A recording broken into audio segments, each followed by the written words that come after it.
Hi, my name is Colin Mahler and I am the chainmail instructor here on Beaducation.com, and I am here today to show you how to make jump rings using the fabulous jump ring maker. Let's go. Alright, so here is your jump ring maker all set up on its board and ready to go. When you receive this, it will all be in parts and in different little bags. You will have to attach the winder, screw it down onto the board, but there is a spot that tells you exactly where to do that. Your winder already comes with its handle attached. So I'm going to go ahead and attach that. So you just slide the handle on the back there. There's this little screw.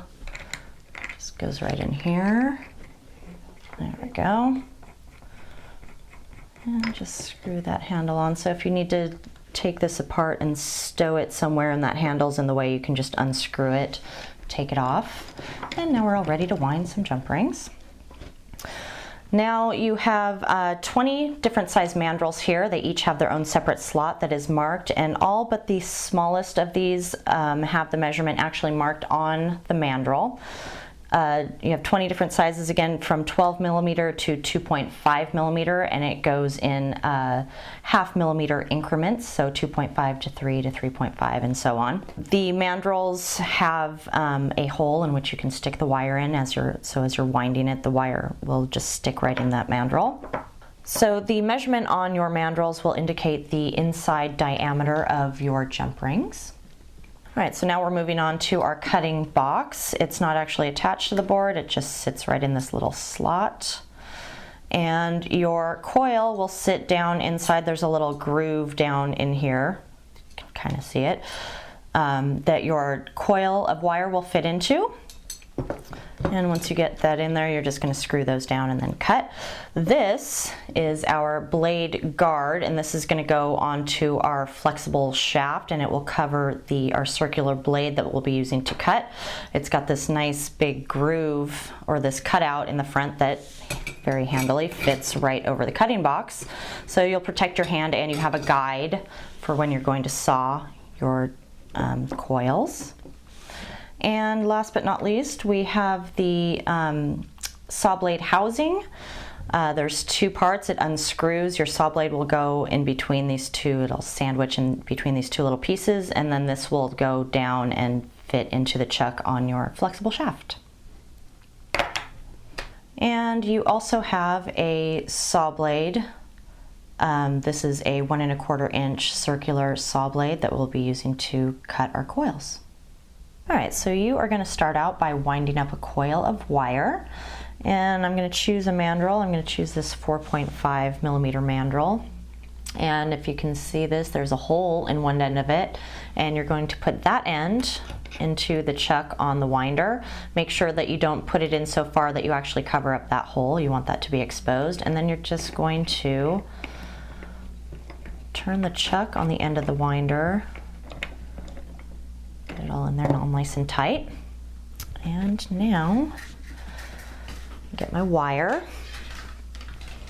And when I am winding up coils of wire, I like to wrap an old used sunshine cloth or some sort of polishing cloth around my finger just to protect my finger.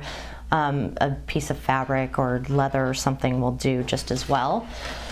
I'm just going to wrap that around my index finger. You're going to take the wire and just poke it down in the hole on the mandrel. Get a nice firm grip on the wire. And then I'm just going to start turning the handle on the winder to make my coil. Keep going nice and easy, and you want to try and make sure that the coils all lay down right next to each other. You don't want any gaps in this if you can help it.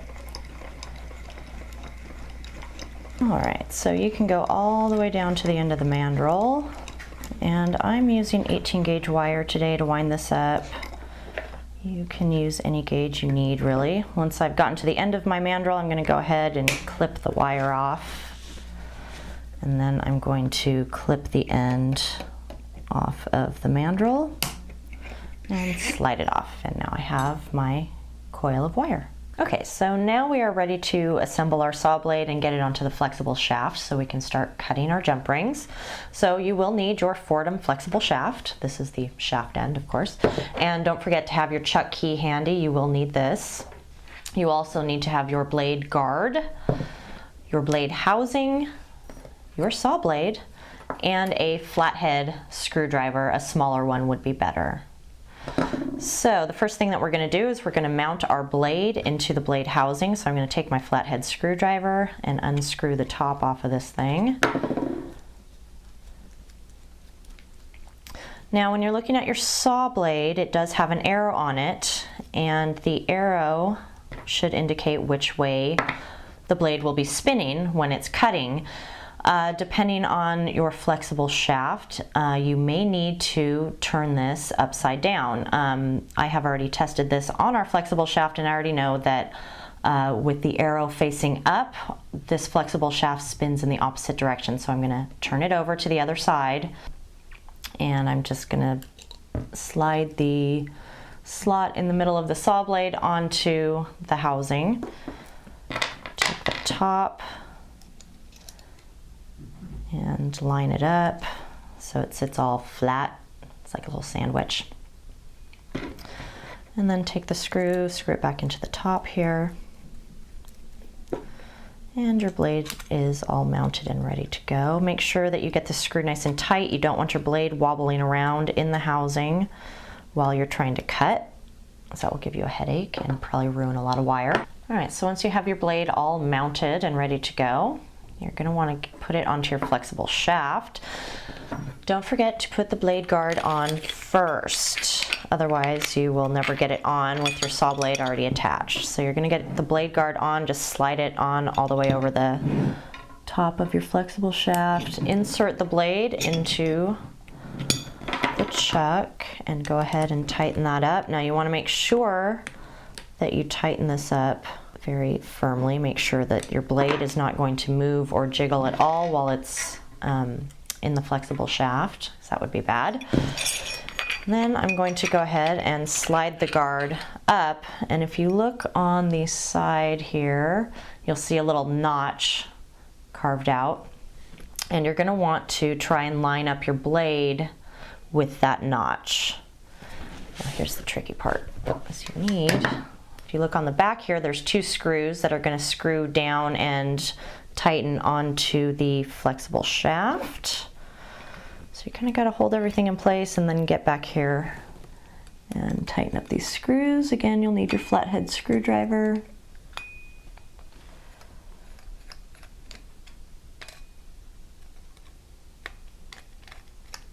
So here's your blade all mounted up on the flexible shaft and with its blade guard on, and we are almost all ready to go to cut our jump rings. So here is your Fordham flexible shaft. This is the motor here. It's all hooked up on its hanger, its table hanger. This is the motor, and then it comes down, and this is the flexible shaft itself. And this is an absolutely necessary tool in order to run your jump ring maker. All right, so I have my wire wound up into a coil, and I have my blade all mounted up on my flexible shaft and ready to go. So now I am ready to cut my jump rings. So I'm going to take my coil of wire and my cutting lube, and I'm just going to run this down the top of my coil. Now once my coil is all lubed up, I'm going to set it down into the cutting box. You can use these screws to raise and lower the lid a little bit. I'm just going to drop that in there, and I want to make sure that my lube is facing up, which it is. And I'm going to, there's a stopper here in the cutting box. I want to make sure that my coil is pushed all the way up to that stopper. And then I'm going to go ahead and just screw the lid down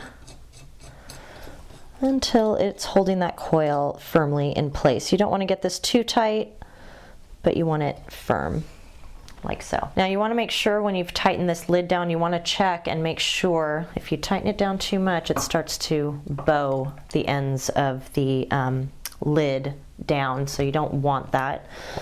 You can end up shooting your jump rings kind of all over the place if you've got the lid down too tight. So make sure it's firm. that it's holding it nicely in place, but that it's not bowed too much on the ends. I have also gone ahead and used a C-clamp to clamp this board down to my work surface so that this doesn't slide around as I'm trying to cut my jump rings. So now you are ready to put on your safety glasses. This is very important. Those little pieces of wire do shoot all over the place. All right, so now we're ready to start cutting. You're gonna go ahead and switch on your flexible shaft and fit the blade guard down over the cutting box. Your saw blade should fit right into the slot. You're going to start at the opposite end of where the stopper is on your cutting box. Now you can do this from side to side. I like to pull this towards me as I'm cutting. I find it a lot easier. So you're going to want to get a nice firm grip on the blade guard. Go ahead and find your foot pedal for your flexible shaft and get it going. You want this going full speed. And then you're just going to pull towards yourself.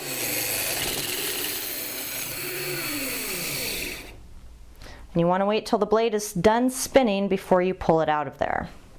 As you are sawing, you want to make sure you have a nice firm grip on the blade guard and that you pull steadily towards yourself and don't let up the speed on your flexible shaft. And you want to make sure it's going fast. You don't want to go too slow or you'll probably break your saw blade.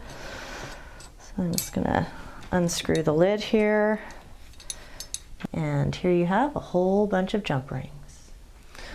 You may notice that some of your jump rings seem like they are still in a solid coil. They're just the cutting lube tends to kind of stick them together. The heat melts the lube and sticks them together, so you just squish them and they all come apart. The other thing to keep in mind is that you will have the little ends of your coil. Oops, where am I? There we go. The little scrappy ends from the ends of your coil, you're just going to need to pull those out and get rid of them. And you'll probably have a couple funky jump rings in your mix, and that will just come from either end of the coil where the coils weren't particularly tight there on either end. So just keep an eye out for those. Other than that, all your jump rings are good to go. From here, I usually throw them in my tumbler and polish them up. Otherwise, you can just go ahead and start making some chainmail or whatever you're doing with your jump rings.